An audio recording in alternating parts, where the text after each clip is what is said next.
Dryope. She sighed, remembering her former maid, and as she sorrowed, Iole began. Yet, mother, she whose ravished shape you mourn was not of our blood. What if I should tell you my sister's fate, so strange, though tears and pain impede my tongue and check my tale?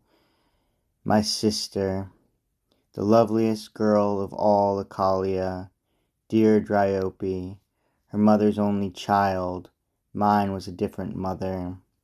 He who rules Delphi and Delos had assaulted her. Andraemon welcomed her, a maid no more, and he was counted lucky in his wife. There is a lake whose shelving sides had shaped a sloping shore, and myrtles crowned the ridge. There Dryope had come, not dreaming of the fates' design. And what must make you more indignant, bringing garlands for the nymphs?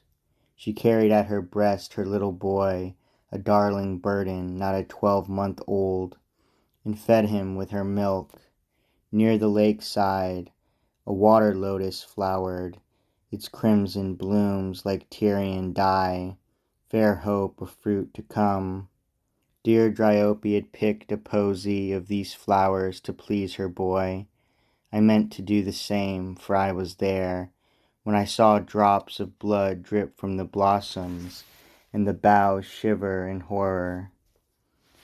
For this shrub you see, too late the peasants told us, was the nymph Lotus, who fled Priapus's lechery, and found changed features there, but kept her name. Nothing of this my sister knew. She'd said prayers to the nymphs, and now in terror tried to turn away and leave, but found her feet rooted. She fought to free herself, but failed to move below her bosom. Gradually up from the soil right round her legs and loins bark climbed and clung, and seeing it she tried to tear her hair, but found leaves filled her hand. Leaves covered her whole head.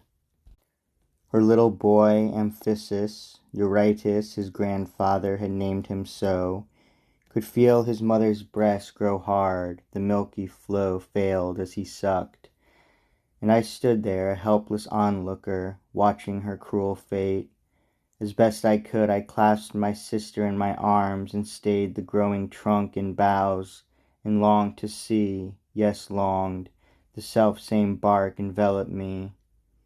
And then in sore distress her husband came, Andraemon, and her father too, to look for Dryope. For Dryope I showed the lotus there. Upon the still warm wood they printed kisses. Prostrate on the ground they hugged their dear tree's roots, that darling tree. Of my sweet sister naught that was not tree remained except her face. Her tears, poor soul, bedewed the leaves she'd grown, and while she might, while lips would let words pass, her protests poured. If misery can win belief, I swear by heaven I've not deserved this wickedness. Guiltless I'm punished, all my life has been innocent. If I lie, let all my leaves be parched and lost, let axes cut me down, let me be burnt. But take this baby from his mother's boughs, and give him to a nurse. And see that often underneath my tree he takes his milk, and underneath my tree he often plays. And when he's learnt to talk, see that he greets his mother, knows to say sadly, my mother's hidden in this trunk. Let him beware of pools, and never pick blossoms from trees, but fancy every bush a goddess in disguise. And now farewell, dear husband, farewell, sister, farewell, father. Yet if you love me, keep my foliage secure from wounding blades and browsing flocks. And since I'm not allowed to bend to you, reach up to me and let me kiss you still, while you can touch my lips. And lift my son, my little son, to me. And now no more. Over my snow-white throat the smooth rind creeps. Up to the crown I'm swathed.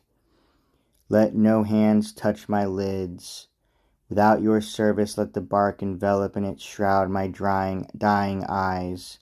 Her words, her life, together cease to flow. Her changeling boughs, long held, her body's glow.